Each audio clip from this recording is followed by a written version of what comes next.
Okay, so why don't you take a second and try and do the problem, and then when you are ready to continue, whether you've solved it or whether you're not sure how to do it and you want to learn, then you can unpause the video and then we can try and do the problem together. Alright, so the way we're going to do this problem is we're going to look at the standard deviation of these two distributions. Now, standard deviation is kind of an odd thing, but instead of thinking about it in terms of its formula, just think about it in terms of what it is, which is it is a measure of the spread of the data. Okay? That's what it's a measure of. So if you think of a particular number and a data set that has a large amount of spread will have a lot of data that's all over the place, right? A lot of data a long ways away.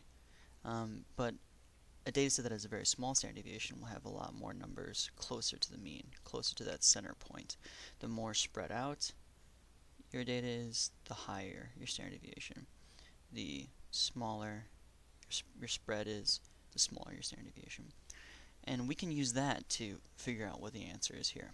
So, distribution A, you can see that this is a frequency table. So you have whatever this is, it happens in a set of 10, and there's 3 of them, 20, and there's 3 of them, and then 30, and there's 6 of them, 40, and there's 3, and 50, and there's 3. Same with distribution B. Alright, so that's kind of how the frequency table works. And what you see here is that you have a very large amount of numbers happening right in the middle, and you have less happening on the outside. Right, so in terms of this type of picture, you have a lot happening in the middle, and then you have less happening far out. In this picture, what you have is the exact opposite.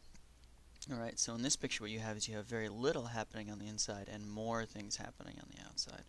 Right, so you have very few over here, and then you have a lot more happening at the extreme ends of the data set.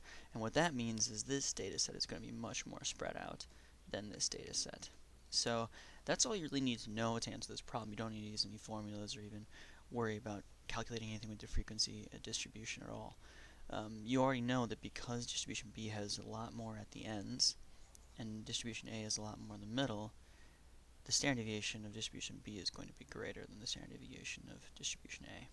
So the answer is B.